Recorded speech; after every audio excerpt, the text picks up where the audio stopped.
Hey, good evening. It is Wednesday night, so it must be time for the After Service Podcast, a production of Open Door Community Church in the fine little the burg of Aurora, Oregon, that is famous for its antique shopping. Antiques and hazelnuts. I didn't know about the hazelnuts. Yeah, there's hazelnut. This whole area is really big for hazelnuts and hops. Hops. Oh, well, Yeah. then I'm a much bigger fan than I thought I was previously. I have Hubbard Hubbard has a hop festival. oh, I don't Yeah. know how I was not aware of that in the past. Although I don't know what I would do about a hop festival. You know, Yeah, it's basically a beer garden get drunk fest. yeah. We're trying to change it, but that's what it's been. Well, I have there's a neighbor two doors over that I just recently had the opportunity to meet. They've lived there for probably 6 months or so, but I Oh, haven't really officially met them. And it's Steve and Vicky, and they have a dog named Bamboo, three-legged I dog, love it. very sweet It's a little what? Sweet three-legged. little dog. Well, Yeah. three-legged. Oh, interesting. Yeah. But anyway, Bamboo's pretty cool.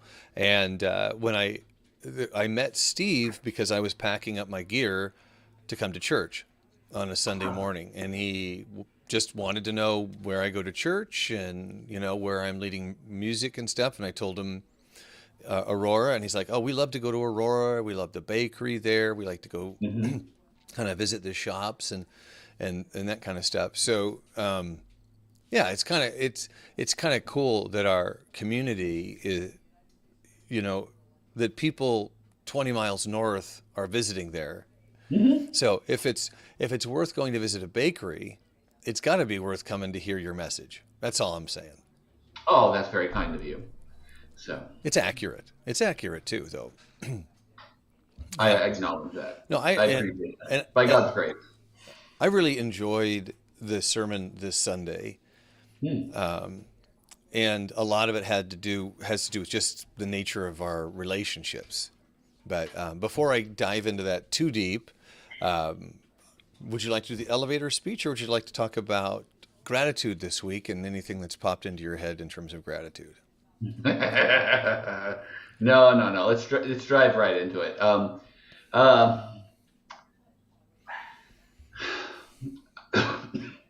so we've talked about over the last couple of weeks, and this image, this illustration of a wheel rolling, as about this is how your faith goes.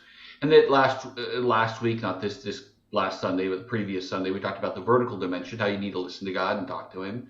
The Sunday before that was that the power source, which I'm so glad you brought that up in after the sermon, is God Himself. So ask for that. Soak yourself in who you are in Jesus. But this week had to do with how we are to relate to people outside of us, because our faith is not private. It isn't private Yeah. at all. I mean, the Great Commandment itself kind of precludes that whole notion. Love the Lord your God with everything you are, and your neighbor as yourself. Well, you can't love God without loving people. So you have to involve other people in your faith. You just have to. Now, the original illustration had to do with witnessing for non-Christians and fellowship with believers. And while that dichotomy is helpful in the sense that we need to interact with both, some Christians just interact with Christians. And while that might be good for getting encouragement in your faith, um, it doesn't fulfill the Great Commission of reaching out to other people. Plus, it's weird, but expressing your faith to non-believers, to those outside the faith, really encourages your faith. Now, what I said was, although there's this dichotomy, there's a lot of overlap in how you treat both. In fact, you preach the gospel to both, you love both, you serve both, you encourage both, and I think we sometimes forget that we need to love the lost. We need to have actual relationship Hmm. with the lost, just like you need to have actual relationships with Christians. So you need to go to church, and you need to develop actual relationships with people who are outside the faith. That's basically it. There's just so many things that would be easy for me. Oh, go ahead. Before I even go into it, There go is, ahead. yeah, there is one other key point, Yeah. and that is when you're doing that, you are participating with Jesus in his loving and serving and preaching the gospel to both groups. If Christianity is fundamentally a relationship, which it is, you need to do something with him, and he is inviting you to serve with him, to love with him, to share the gospel with him. And so I think that's a really important point. So there you go. Thank you, sir. Now I'm done. Well, no, to me, there were so many things to unpack. There were so many elements to this that it's kind of like digging into, one of Paul's letters. It's so dense that you pretty much have to go, verse by verse, because there's so much underlying that. And it's very clearly to me a God thing that I was reading 2 Corinthians that morning as we came in to talk about relationships. And what called to me so specifically was the idea that we long, or we pray for a greater desire to engage in relationship. And that didn't speak to me so much. I mean, it spoke to me privately, personal conviction that there are definitely times when I engage out of obligation rather than desire. Yeah. And then with your message coupled with that, and I'm just like, thank you, God, for this. It brought me back to, my own relationship with my wife. And is there a dog there? Yes. That's awesome. I've got a couple dogs. But Go. is it Boba Fett? Both. Oh, you've got both puppies. All right. Yes. Dawson somehow let the prisoners escape. So, all right. Fair enough. Well, it's just, it really awoke in me just the consideration that regardless of who we are engaging with, that if you are engaging out of obligation versus love, that it's going to be very transparent to that individual where you're coming from. Very transparent. Yeah. And that you really, if for people who weren't there on Sunday, who may be listening right now, for me it was, because if you're familiar with the 5 love languages, this will mean something to you. If you're not, it's worth a read. It's by an author named Gary Chapman. It's pretty thin. Even if you Google and the Wikipedia basics idea. Right. Something. Yes. Yeah. Well, one of the 5 languages is quality time, spending time together, having experiences.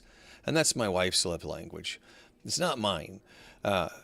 And when she puts in a bid for, can we do something together in quality, there was for a good chunk of our marriage, it was begrudging. Sure, whatever.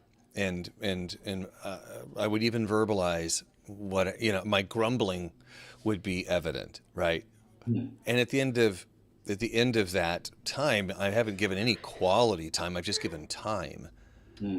And if you engage with somebody that you profess to love, and yet your actions, your engagement with them doesn't speak love, they're not fools. They'll know. And that really, it was convicting to me 10, 12 years ago. It continues to be convicting to me when I engage with my kids, when I engage with people that are friends, where I'm really giving them the minimum when I could give them better. Now, I do want to, and I don't know if I want to go down because there's so many places to go with this, but I do want to have one caveat with the love languages thing. And that's, I have seen it used as a club in a marriage where they're demanding it. And it becomes contractual rather than... It becomes contractual. And it's like, it's the idea that, my understanding of the whole thing, because unfortunately I have not read the book, is that I need to do my best to communicate it in their language.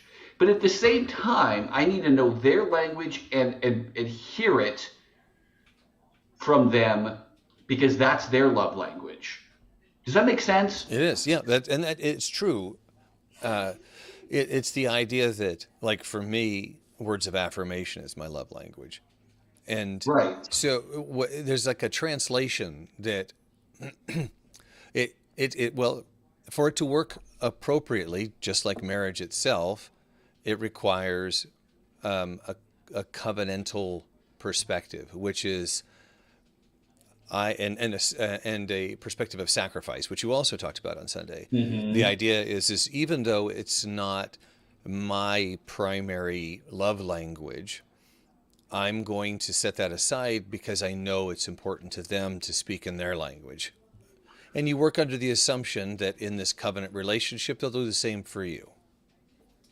Yeah, and then but the other side, and I don't know if I've communicated, maybe I have, but the flip side of it is to work really hard that even though, like say, and I don't know this the case, well, you said it, is for Vanessa to hear affirmations as love from you. To even though that's not her language, to go, I know that's what he's saying, Right. which is hard.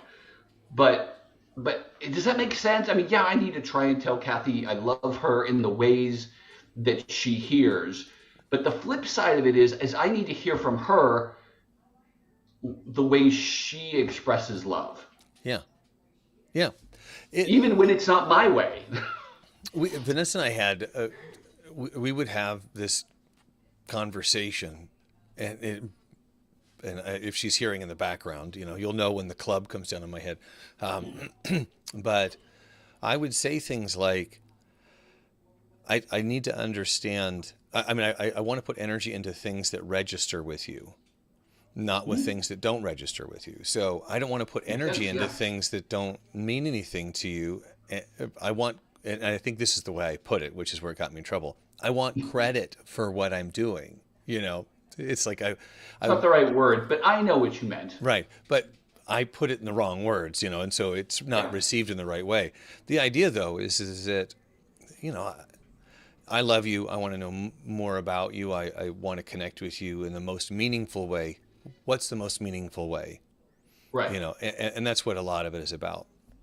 And and part of that, if you kind of bring it back to engaging with people like non-Christians, for example, is you really have to have Oh, enough no. of a relationship with them that you can speak to them in a way that is meaningful to them versus bumper sticker language that you Right. think is going to be meaningful to them, you Which know? it may not at all. Right. And I don't want to spend a lot more time on love because after this series, which there's only one more, I'm going to do a whole series on love. Good, good. That keeps So, popping up in my YouTube, by the way. Your oh, does sermons it? on Yeah, I'm love going to from do like that 5 years series ago. again. There's just such a need for it right now. But Yeah. yes, so I'm going to do a love series. Excellent. Oh, well, I shall look forward to that. Um, the other piece that came up for me, if I can move ahead a little bit, is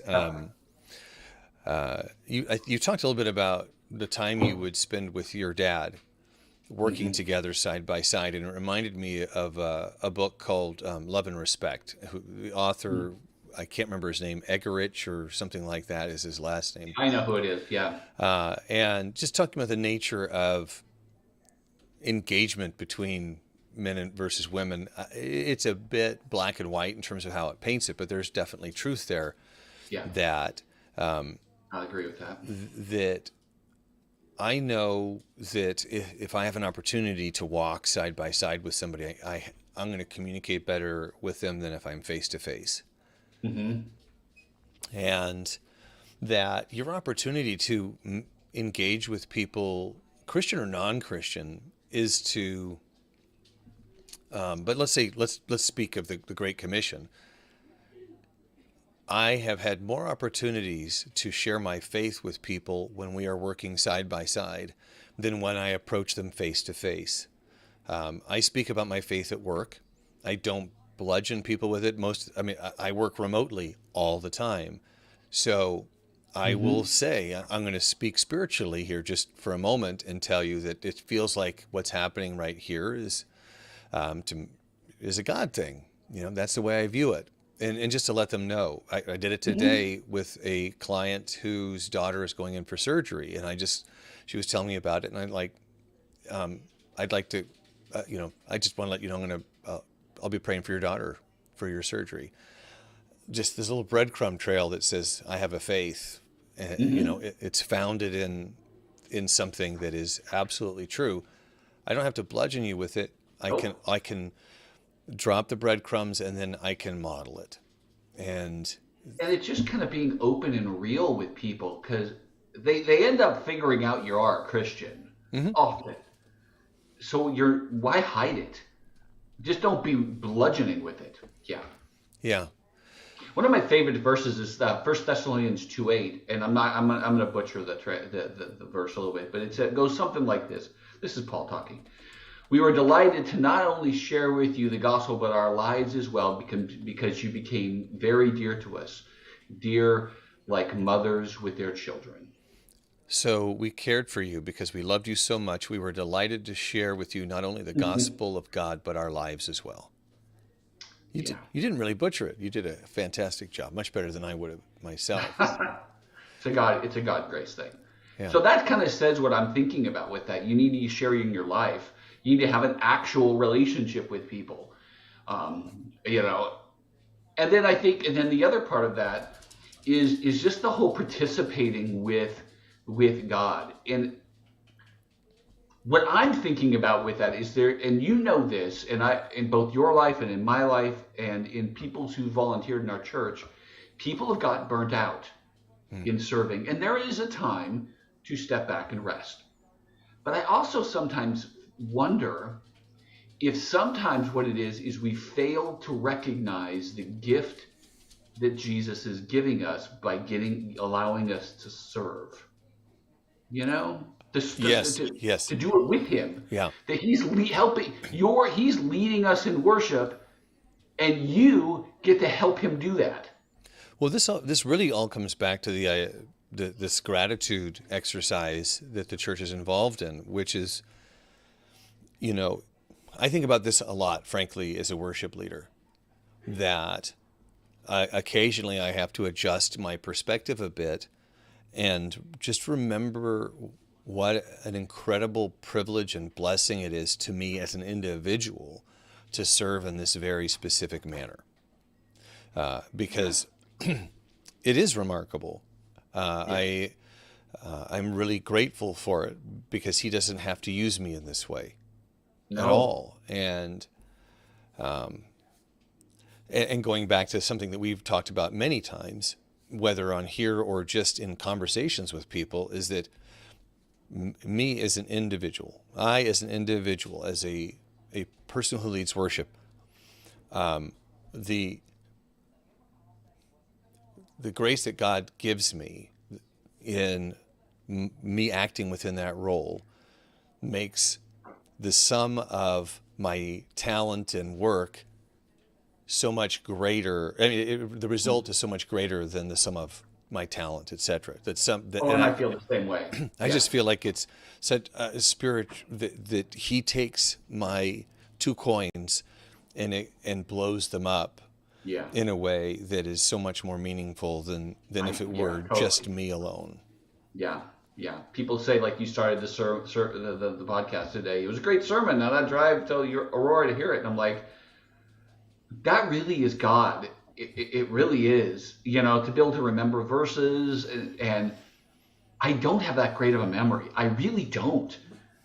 But once I became a pastor, it's weird. I am capable of remembering scriptures like I never had before. It's very strange. I don't talk about that very often.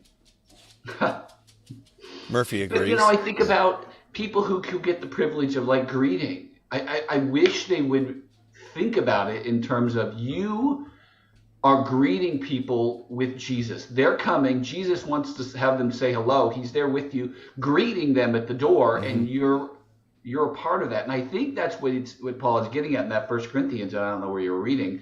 About the whole body. We are the body of Christ. We are his hands. We are his feet. We're serving. It's so much bigger and more significant. There is no insignificant serving in the church because Jesus' presence is in it. Excuse me. It reminds me of as I was growing up, I remember when I was old enough to serve as an altar boy Hmm. and how exciting that was Hmm. and what an enormous privilege it was. Right. But it didn't take very long for that to become Yep. an obligation and for me to feel resentment. Yep. I lost sight of the Very privilege common. of that. Yeah, it's very common. Very common. And I think it's just important, like I was talking about with worship, to check in with yourself on occasion and say, why am I here? Am I here because people expect me to be here? Am I here because or am I here because it's a joy to be here and to serve in this way? Right. That check-in, especially if you've been working those gratitude muscles, it's much easier to do that check-in and realign. Hmm. The farther you go without having that check-in, the more you're kind of in the red with resentment. For and I'm somebody who is by nature a helper. I want to, You are. and an unhealthy helper becomes resentful of people who don't acknowledge it. And you've seen that Right. where I'm overwhelmed. I'm not taking care of myself. I become mean. I become abrupt, unkind, Yeah. and that self-care, that self-reflection, all these kind of lead to serving joyfully and being most effective as you can in terms of bringing people to the kingdom. Nobody who is resentful and bitter is attracting anybody. No, because love is not bitter. Love is not envious. Yeah, which we're going to talk about. It's What? interesting on how all of this just kind of goes together, doesn't it? Yeah, God is so good. How it's amazing. Oh, the way his orchestration, his creativity, the way he takes Amazing. it's opening up the refrigerator and seeing a bunch of leftovers and food that's about ready to spoil and saying, "Yeah, gourmet meal, bam, here you go." Yeah, That's yeah. Turning water into the best wine ever. yeah, Yeah, it's just weird the way God does this. So, but you got to love both. You got to serve both. I mean, really, you could just simply say love. yeah, Um, but I wanted to add in serve and encourage, and I wanted to add in that all love is really a sacrifice, sacrificing your way of yeah, speaking to yeah, them, sacrificing your time, sacrificing your demand that they speak in your language. Don't demand that they speak in your language. Try to hear it in their language because that's how they naturally say it. So they may be saying, I love you so much, and you are just not hearing because you're not willing to let go of the I need to hear it my way. You know, yeah, there's just so much, so much. So yeah. Well, anything else you wanted to talk about from this Sunday? there was one more thing. Good. Again, there were so many things that kind of came to mind. Oh, yeah. One thing that was convicting to me as well, excuse me, is I tend to lean in towards, are we engaging with non-Christians in an effective way? Hmm. And Okay. not as Yeah. much about engaging with people of my own faith. Hmm. And especially as you said, that we need to be preaching the gospel, not just to non-Christians, but to Christians. And all of a sudden I'm like, of course, why are we here? And you said this, why are we here every Sunday? Because we need to be reminded of these things. I don't know how many times I've read through the Bible. Every time I read through it, I'm learning new things. It means that we don't know it all. We need to strengthen each other. We need to Yeah. be open to having our previous beliefs shaken as our understanding grows. Hmm. That what you thought was accurate, what you thought I mean, there are just things, just day-to-day life where people go, that's not true, where I've held on to something that I heard when I was in third grade that I've never bothered to find out was accurate or not.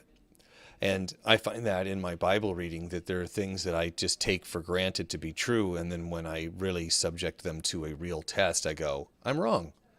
I'm wrong. And my hope is that as we engage, as we speak to each other, and we're speaking the gospel to each other, that we're willing to grow in those conversations.